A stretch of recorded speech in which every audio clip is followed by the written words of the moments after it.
Hello, welcome to CashcroftTV. My name is Kalen Ashcroft. Thanks for watching another video on history of leaders of thought.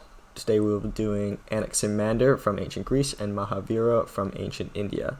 So I'm very happy that I actually started this video series because just like Plutarch said, he started writing his lives for others, but it ended up benefiting himself more than others. So these two individuals I never paid too much attention to until I started pursuing this video, and now I've spent the last week really delving into their two lives, and I think I've not only learned a lot, but I think I can actually implement some changes in terms of philosophy and thinking into my own life. So yeah, without further ado, let's start with Anaximander. So Anaximander was born in 610 BC, so a very long time ago. He was actually a student of Thales, who we covered in the last video.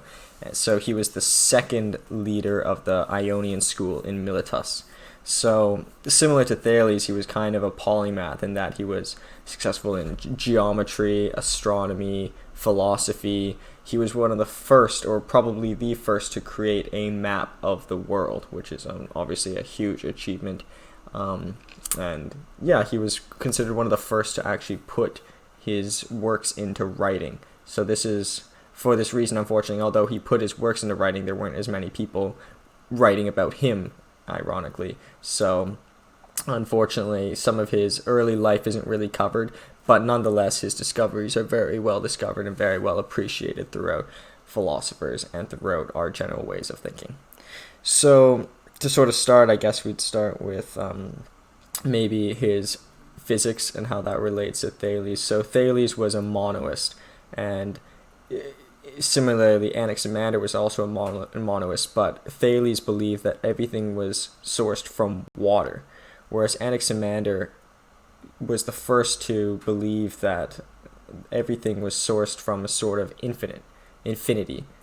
And the word in Greek is apeiron. So apeiron did exist. For example, Homer hypothesized that there was an infinite sea, like an apeiron sea, but none really thought of apeiron in terms of a source for the universe. So he kind of came to this conclusion because he thought that there was an infinity that was separate from time. So, and this is actually, I think, we very much modern day physics sort of believes the similar sort of thing, that obviously there is the Big Bang, which is the quote-unquote the start of the universe, but time is sort of just one dimension of the universe. So it was very revolutionary for Anaximander to view the universe with separating time from the actual source of the universe, which is just a concept of infinity. It's kind of like an asymptote.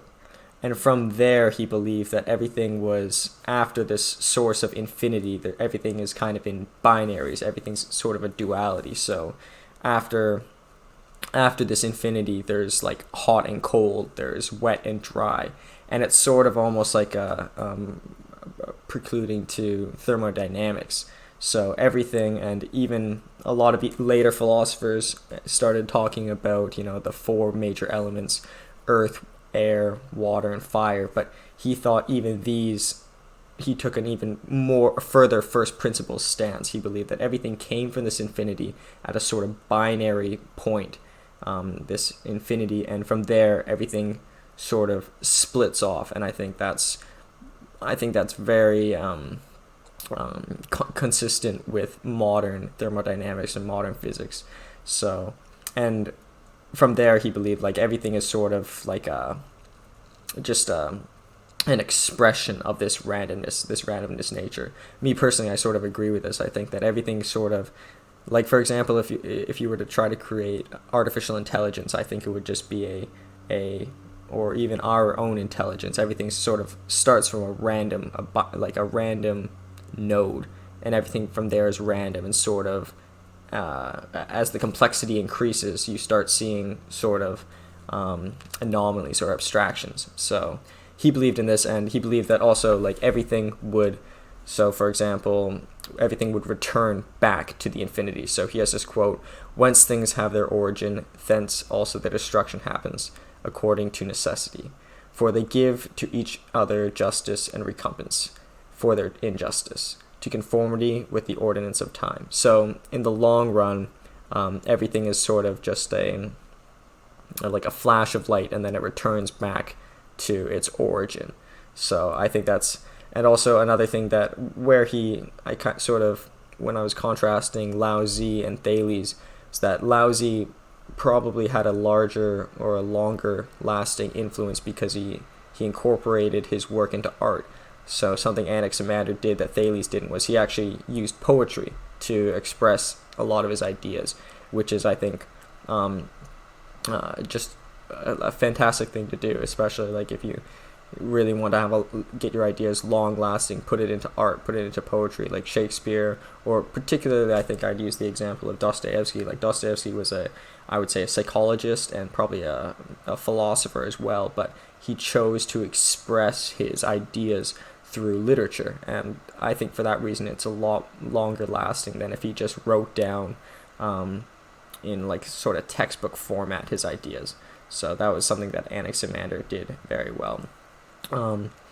In terms of astronomy, he was also very, very revolutionary. He believed that sort of the Earth was, he believed in the heliocentric model, which was very common at that time. But he believed that, firstly, it was sort of in a cylinder, and the Earth hovered based on what's called indifference. And this was a profound idea at the time, that it hovered, because a lot of people thought it was sort of like a flat plane, and this allowed for the idea that that things could go below the Earth, which pretty much started the foundation of Greek astronomy. In terms of the celestial bodies, he thought that, for example, the sun was a ring that went around the Earth, and there was a little holes in it. So this hole would move around and the Earth would see it. And the same thing applied to all the stars and to all the planets. And in terms of sometimes the holes would grow and sometimes the holes would shrink, and that would explain, for example, the lunar cycles. For example, sometimes you got a big moon, sometimes you have a small moon, so the size of the hole would change. So although this is wrong, I think we can safely say that with modern science, he was correct in first hypothesizing the actual the size of the sun, because at that time people thought maybe the sun was about the size of, like, well, at the time many people thought it was a chariot of fire rotating around the Earth, so that's obviously very wrong. But he thought it was the distance of the sun was 27 times the diameter of the Earth. Obviously that's not enough, but he was one of the first to hypothesize its real distance. And although he got the shape of it wrong, he hypothesized that it was a huge ring. So I think he got the size right, and maybe he got that abstraction maybe because the intensity of the sun. But so, in many reasons, he was great in that regards. And in terms of Earth itself, he thought that it was all covered in water, and at the top was the known world, the inhabited world. So it was hovering on the top. And sort of how this leads into his other great contribution is his map of the world. So at the time there were obviously maps, like there were Egypt would have, like, there would be a map of Cairo, there would be a map of Babylon and such, but no one had really attempted to map the entire known world. Perhaps maybe some people such as Homer might have tried it, but this is the only one that's really been fully credited with this achievement. So as he thought it, as explaining earlier, so there was the known world, which is at the top of the Earth, and the rest is all ocean. And supposedly in the center would have been like Delphi, the oracle of Greece, in the center of the world, sort of similar to how many people thought Jerusalem was in the center of the world when they were first mapping the world as well. And it was also there was the Aegean Sea in the center, and then there was the 3 continents. So obviously, once again, he wasn't right in this matter, but it was very important for, firstly, diplomacy. It was very useful for Miletus, the city-state he was living in, but it was also sort of a unifying feature. It allowed people to, people in Asia, for example, could look at this map and see that they're all sort of united in this one little plot of land. So I think it had a unifying feature there. And from there, he also was also very, I'd say, early in hypothesizing the thought of evolution. So he thought that the origin of humans were originally living in the ocean, which I think is correct as well. I think that the first living organisms came from the primordial soup. But he thought that, and he saw that the sun was evaporating water, and he hypothesized that the world was getting warmer and warmer, and the world was getting drier and drier. So maybe also perhaps correct as well. Maybe he was also sure his lifespan wasn't that long, but he was maybe alluding to or hypothesizing the coming of climate change or the warming of the Earth's atmosphere. Even though it wasn't man-caused, he noticed that the world was warming. But either way, he thought that originally all organisms lived in the ocean, and as the world got warmer, it started to dry up, and through necessity, humans or our predecessors had to adapt to the warmer climate. So not entirely correct, but this is 610 BC. This is such a long time ago, and he was already hypothesizing evolution, and just so many fantastic things this guy did. Also, one of the contributions he brought to Greece was the introduction of the gnomy, which is an improvement of the sundial. So originally the sundial would just be a pillar, but the gnomy was a smaller version, a little pyramid, and it was very useful for calculating time, because the sundial is a way of calculating time at more precision. So this also shows his understanding of geometry and mathematics, but also it had a huge impact on probably productivity in Greece. And I find it's ironic because although he had a big contribution to time and productivity, he thought that time was just a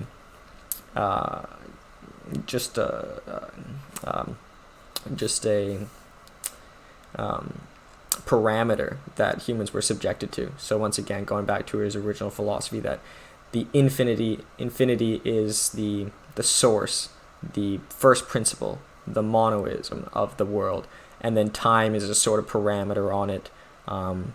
Physical objects are a parameter. And going back to his belief of the universe, so there's the infinity, and from there everything goes into a polarism, almost like the yin and the yang. They have that almost in every religion as well, but we sort of, even in modern day physics, we have the antimatter and matter. It's very similar as well. So once again, so many great things from this individual. So I guess I'll talk a bit more about him in the comparison, but I guess the very last thing, and sort of I guess he got this from his teacher, Thales, was that he moved away from mythology. So at the time, a lot of people would teach through anecdote. So Homer was very important, and he was kind of a philosopher in his own right. But the reason why I'm starting off with Anaximander and Thales is they started from sort of a scientific approach to everything, and real they didn't reason through analogy, they reasoned through science. So yeah, I'll talk more about him in the comparison, but let's move on to Mahavira. So Mahavira was the 24th Tirthankara, which is a reviver of Jainism. I know the dates is heavily disputed. The traditional belief is that he was born in 599 BC, and a lot of students of Jainism particularly put him before Buddha, and perhaps they were contemporaries as well. Maybe they lived in the same time. But the reason I made the choice of putting Mahavira first, I'll put Buddha in one of the coming episodes, is because Buddha was a Jainist student, so I thought it would be nice to cover Jainism before covering Buddhism.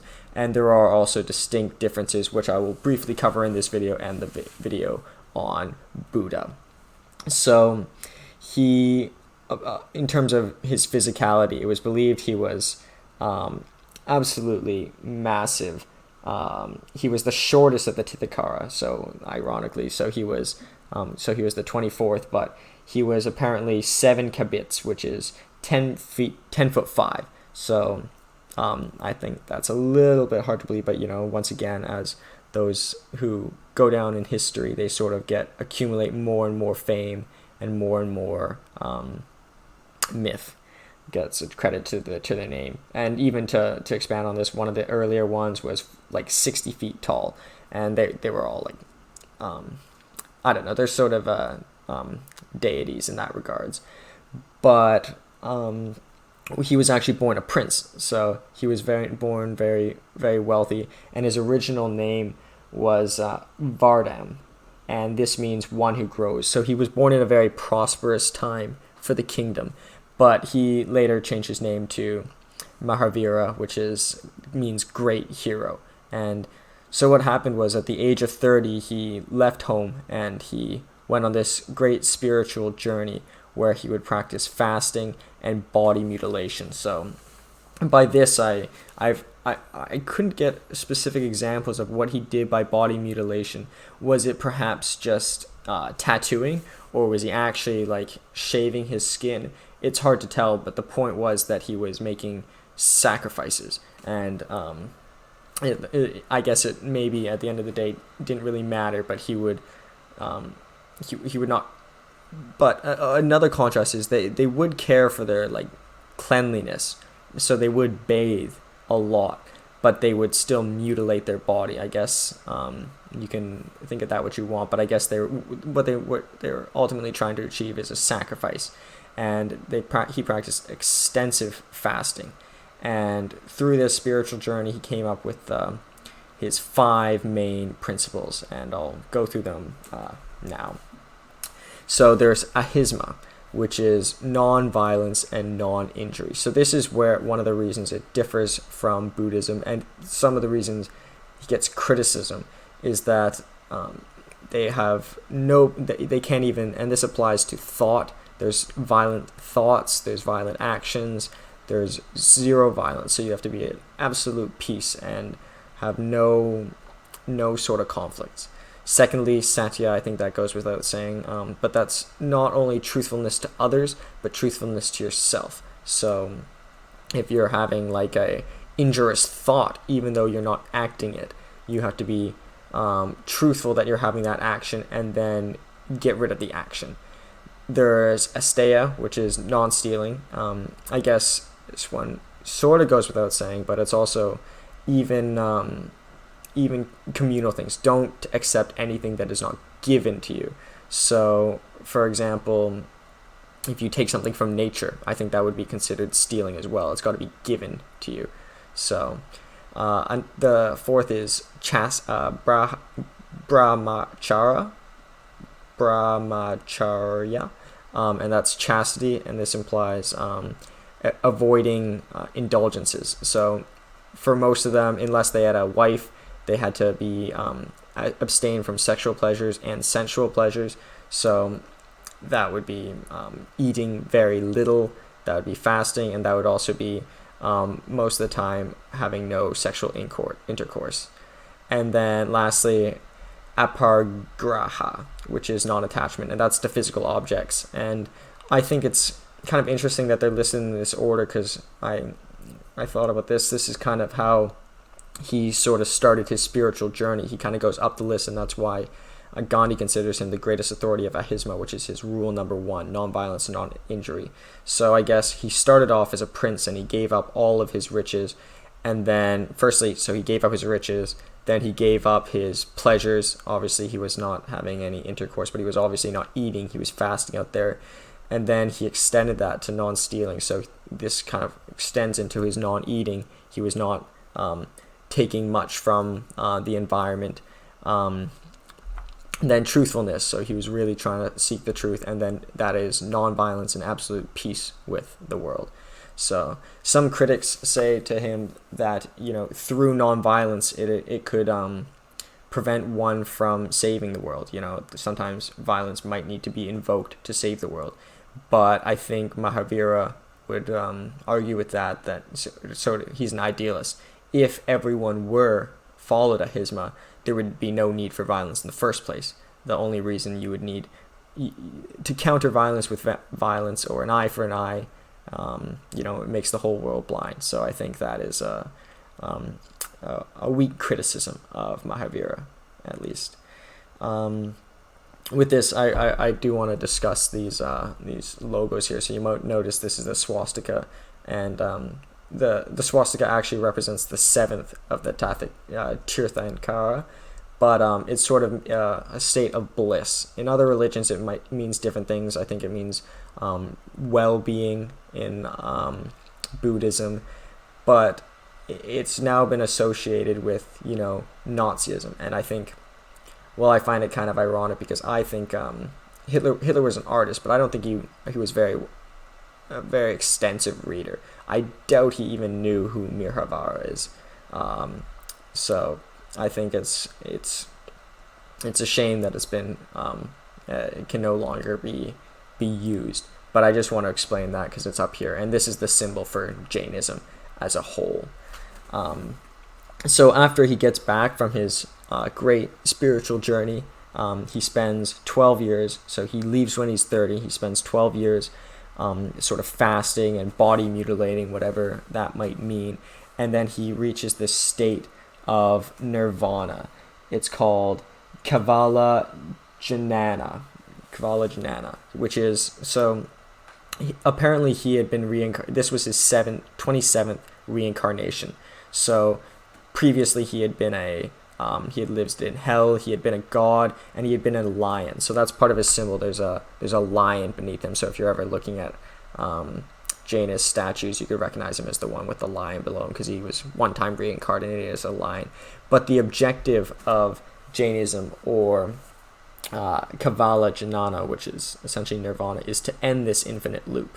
So I think it's very interesting way of thinking of life, because everyone, or not everyone today, but a lot of people, would like to live forever. They want to keep extending their life forever. But back then, or at least in his time, or at least in his sake, he believed that life was already infinite, and the ultimate nirvana would be to end this infinite loop. So, and this would be sort of how it worked was, you accumulate karma, which is essentially the more good you do, the better you'll get. The more bad you do, the worse you'll get for each next reincarnation. So if you have a very good, if you perform very well, you'll get a good sort of reincarnation.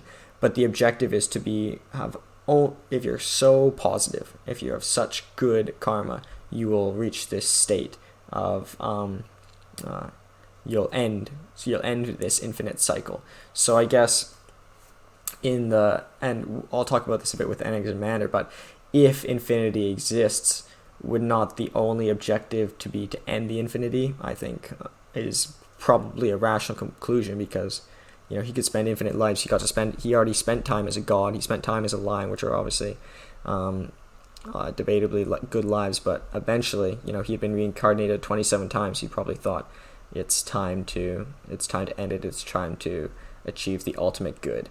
And he was born a prince, which is also obviously a good time, but he gave it all up. And so what happened was, after the 12 years after he achieved this state, which is originally, it said all-seeing, but it's also got extended to omniscience. So he knew everything. He was all-knowing.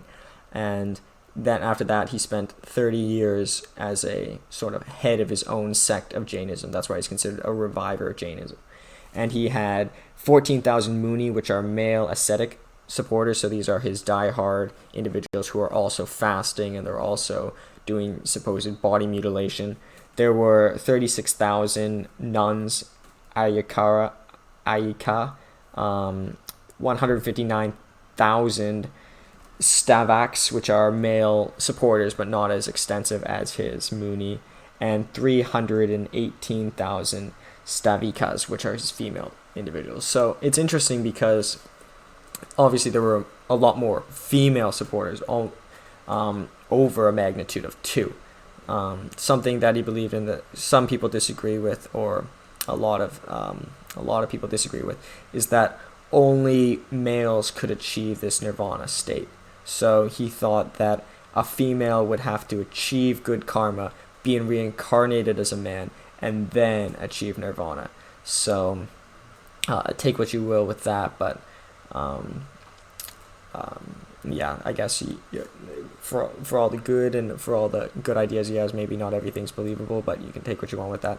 Maybe he thought that, yeah, I probably don't want to go into this too much, but sort of, it's a bit sexist, but maybe he thought that in isolation, and this will probably get me into trouble, but maybe it's, if one were to choose which life would be better, one might prefer to be a male, I think, and that would, and if one might prefer to be a male, it would require more karma to become a male.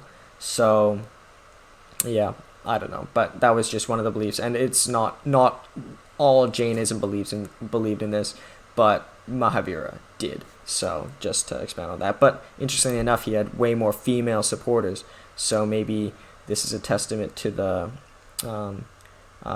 females being more committed to